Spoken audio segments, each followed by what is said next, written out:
அனைவருக்கும் வணக்கம். நான் உங்கள் ஜோதிட சதா. இந்த பதிவில் உங்களுடைய ஜென்ம நட்சத்திரங்கள் தேவகணமா, மனுஷகணமா, ராட்சச கணமா, எந்த கண நட்சத்திரத்தில் நீங்கள் பிறந்திருக்கீங்க அப்படிங்கிறத பற்றி தெளிவாக பார்க்கலாம். அதற்கான பலாபலன்கள் எப்படி இருக்கும் அப்படிங்கிறத பற்றியும் நம்ம இந்த பதிவில் தெளிவாக பார்க்கலாம். நண்பர்களை பதிவை ஸ்கிப் பண்ணாமல் பாருங்கள். அப்போ தான் உங்களுக்கான விளக்கங்கள் என்ன சொல்லப்பட்டிருக்கிறது அப்படிங்கிறத நீங்கள் தெளிவாக தெரிஞ்சுக்க முடியும். அதுக்கு முன்னாடி என்னோட ஜோதிட சதா காணொளி மூலமாக ஆதரவற்ற முதியோர்களுக்கு உதவிகள் செய்வதோடு மட்டுமல்லாமல் அவர்களுக்கு ஒருவேளையாவது பசி போக்கும் உணவு வழங்கும் முயற்சியில் ஈடுபட்டு வருகின்றேன். எனவே புதிதாக நமது ஜோதிட சதா காணொளியை பார்ப்பவர்கள் சப்ஸ்கிரைப் செய்து ஆதரவு தாருங்கள். நீங்கள் தரும் ஆதரவானது ஒரு ஆதரவற்ற முதியோரின் உதவிக்கானதாக இருக்கும் என்று நான் நம்புகின்றேன். ஜோதிடத்தில் மொத்தம் 27 நட்சத்திரங்கள்.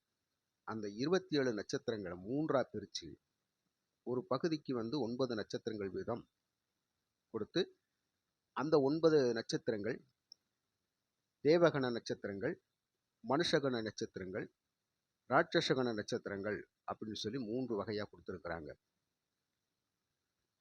இந்த தேவகணத்தில் பிறந்த நட்சத்திரக்காரர்கள் எப்படி இருப்பாங்க, அவங்க எந்தெந்த துறையில் சாதிப்பாங்க அப்படிங்கிறதெல்லாம் ஒரு பக்கம்.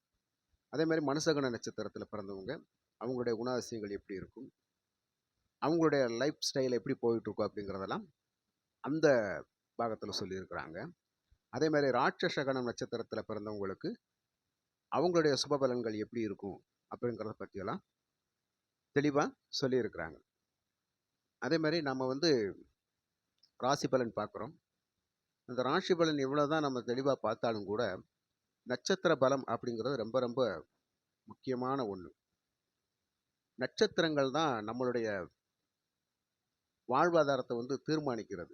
அதாவது ஒரு மனிதனுக்கு பதவிகள் கொடுக்கறது, பட்டங்கள் கொடுக்கறது, ஒரு மனிதனை அடையாளம் காட்டுறது எல்லாமே இந்த நட்சத்திரங்கள் தான்.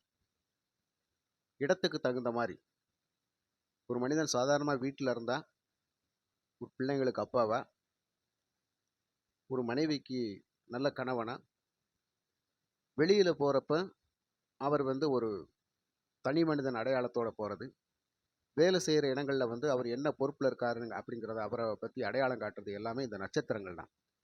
அதனால் கண்டிப்பாக நம்மளுடைய நட்சத்திர பலனை கண்டிப்பாக தெரிஞ்சுக்கிறது ரொம்ப ரொம்ப அவசியம். அதனால தான் கோயிலுக்கே போனாலும் அங்கே போய் நம்மளுடைய ராசியை சொல்லி நட்சத்திரத்தை சொல்லணும்.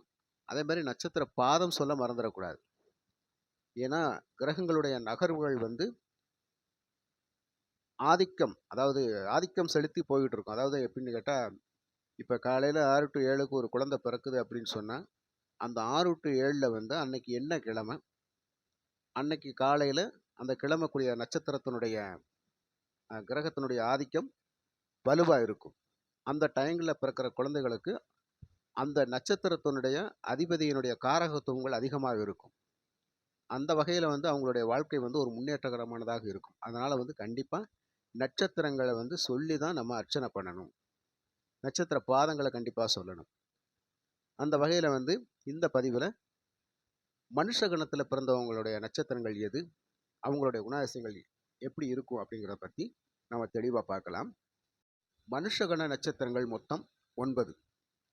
அந்த 9 நட்சத்திரங்களில் முதலாவதாக வரக்கூடியது பரணி நட்சத்திரம், ரோகிணி நட்சத்திரம், திருவாதிரை நட்சத்திரம், பூரம் நட்சத்திரம், உத்திரம் நட்சத்திரம், பூராடம் நட்சத்திரம், உத்திராடம் நட்சத்திரம், பூரட்டாதி நட்சத்திரம், உத்திரட்டாதி நட்சத்திரம்.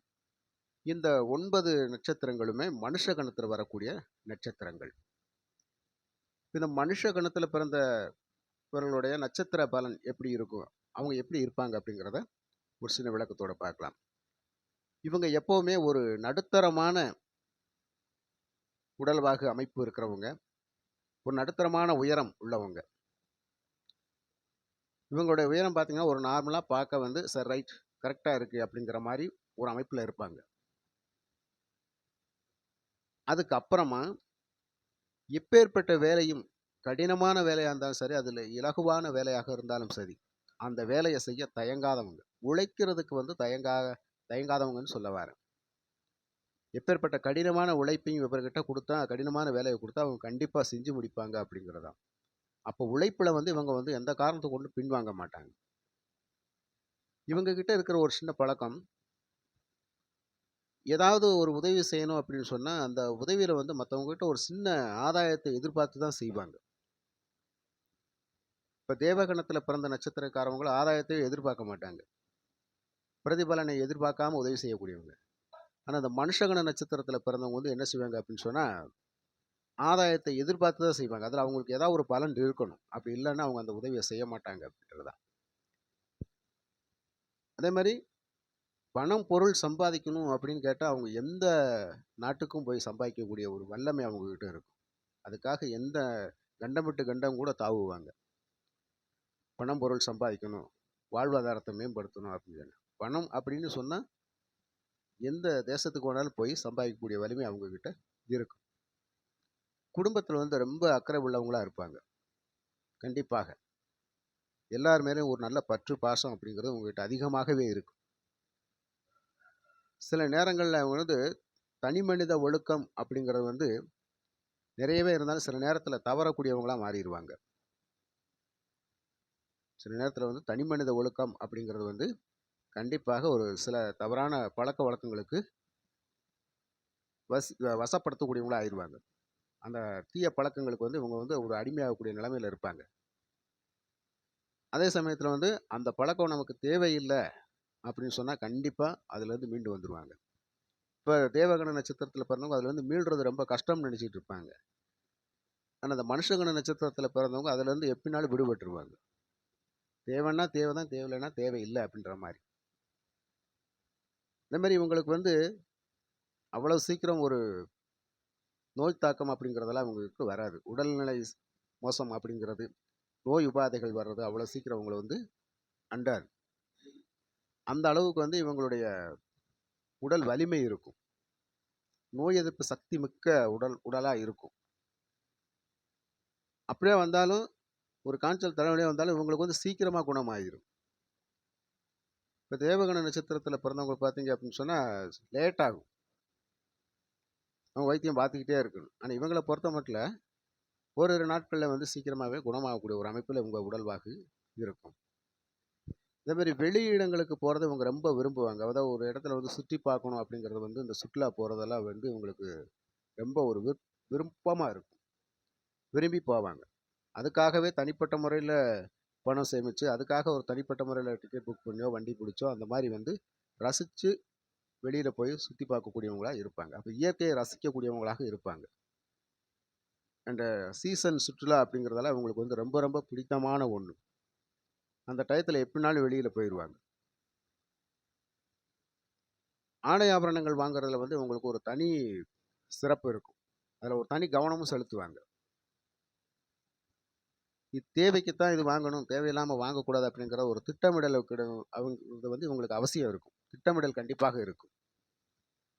தகுதிக்கு மேல கடன் வாங்க மாட்டாங்க. கடன் வாங்கணும்னு நினைப்பாங்க, வாங்குவாங்க. தேவைக்கு மேல வாங்கக்கூடாது. நம்மளுடைய சூழ்நிலை, பொருளாதாரம் எப்படி இருக்கு? நாம என்ன வேலை செய்றோம்? நமக்கு எவ்வளவு வருமானம் வருது? அந்த வருமானத்துல எவ்வளவு கடன் அடைக்கலாம் அப்படிங்கிறதெல்லாம் பார்த்து யோசனை பண்ணி வாங்கக்கூடியவங்க தான் இந்த மனுஷகன நட்சத்திரத்துல பிறந்தவங்க. அப்ப அளவுக்கு அதிகமா கடன் வாங்குனா செலுத்த முடியாது அப்படிங்கிறதுல இவங்களுக்கு உறுதியா தெரியும். அந்த நேரங்கள்ல அளவுக்கு அதிகமா வாங்கிட்டு சில பேர் ரொம்ப கஷ்டமும் பட்டுக்கிட்டு இருப்பாங்க. ரொம்ப திண்டாட்டமான சூழ்நிலையில இருப்பாங்க சில பேர். அதனால வந்து மனச்சோர்வும், மனச்சஞ்சலங்கள்லாம் வந்து உங்களுக்கு அதிகமா ஏற்பட்டு, உடற்சோர்வு வராம ஏற்படும்.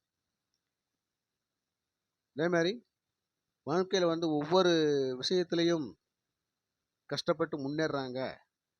அப்ப அந்த கஷ்டம் வந்து நமக்கு என்ன பாடம் கத்துக் குடுத்துச்சு அப்படிங்கிறத இவங்க தெளிவா தெரிஞ்சுக்குவாங்க. மனிதர்களிடத்துல வந்து என்ன பாடம் நம்ம கத்துக்கிட்டோம்? மத்தவங்கனால நமக்கு என்ன பலன் அப்படிங்கிறதெல்லாம் அவங்க தெரிஞ்சு, அதுக்கு தகுந்த மாரி நடக்கக்கூடியவங்க. இப்ப வாழ்க்கையில வந்து தோல்விகள் நெறைய பாடங்கள் அவங்களுக்கு கத்துக் குடுத்தா, அத வந்து மறக்காம வச்சுக்கிருவாங்க கண்டிப்பாக. நாம எப்படி வந்தோம்? ஆரம்பத்துல நம்ம எப்படி இருந்தோம்? இப்ப நாம எப்படி இருக்கோம்? நமக்கு வந்து எந்தெந்த அனுபவங்கள் வந்து நம்மள வந்து மனிதனாக்கி வாழ வச்சுக்கிட்டு இருக்கு அப்படிங்கிறதெல்லாம் இவங்க தெரிஞ்சு நடக்கக்கூடியவங்களா இருப்பாங்க. அதன் அடிப்படையில கண்டிப்பாக எந்த ஒரு வேலைனாலும் செஞ்சு போராடி, அதிலிருந்து தோல்விகள்ல மீண்டு வந்து முன்னேறக்கூடிய ஒரு அமைப்பில் இவங்க இருப்பாங்க. வாழ்க்கையினுடைய பிற்பகுதி வந்து இவங்க வந்து எப்படினாலும் ஒரு நல்ல ரெஸ்ட்டில் இருக்கணும் அப்படின்றத விரும்புவாங்க.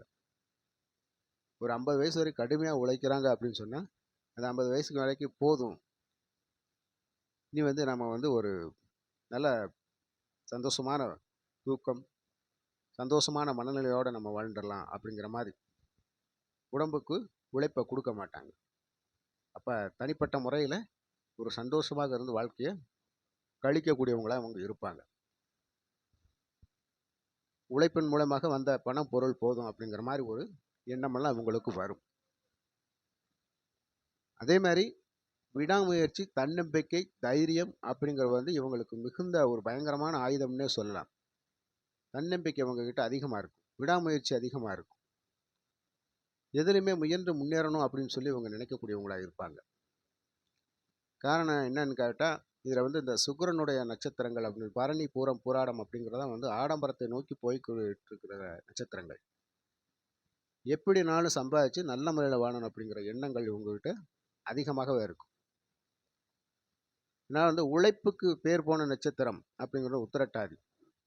கண்டிப்பாக உழைப்பை கண்டு இவங்க தயங்கவே மாட்டாங்க. மனதை திடப்படுத்தக்கூடிய நட்சத்திரங்கள் அப்படின்ற வகையில் இந்த ரோகிணி நட்சத்திரம் ரொம்ப ஒரு உறுதியான நட்சத்திரம். அப்போ சஞ்சலமான மனநிலையை கொடுக்காது அப்படிங்கிறது தான். அதுலேருந்து இவங்க எப்படினாலும் சரியாகி வந்துடுவாங்க. அதுக்கப்புறம் பார்த்தீங்க அப்படின்னா சூரியனுடைய நட்சத்திரங்கள். இப்போ உத்திரம், உத்திராட நட்சத்திரம் அப்படிங்கிற சம்பாத்திய வலிமை மிக்க நட்சத்திரங்கள். இப்போ அவங்க வந்து சம்பாத்தியத்தில் வந்து கண்டிப்பாக திறமையானவங்களாக இருப்பாங்க அப்படிங்கிறது. அப்போ இந்த மாதிரி வந்து ஒரு கிரகங்களுடைய காரகத்துவங்கள் வலிமையாக இருக்கிறதுனால இந்த மனுஷகன நட்சத்திரத்தில் பிறந்தவங்க எப்போவுமே ஒரு மனதைரியம், மனதிடம் உள்ளவங்களாக இருப்பாங்க. நண்பர்களே, இப்போ வந்து இந்த மனுஷகன நட்சத்திரத்தில் நீங்கள் இருக்கீங்களா, உங்கள் நட்சத்திரம் இருக்கான்னு பார்த்துக்குங்க. இந்த பதிவை நீங்கள் திரும்ப போட்டு கேட்டு பாருங்கள். உங்களுடைய நட்சத்திரம் கொடுக்குற பலாபலங்கள் எப்படி இருக்குது அப்படிங்கிறத நீங்கள் கண்டிப்பாக தெரிஞ்சுக்கலாம். அடுத்த பதிவில் ராட்சசகன நட்சத்திரத்தில் பிறந்தவங்களுக்கான பலாபலங்களை பற்றி பார்ப்போம். நன்றி, வணக்கம்.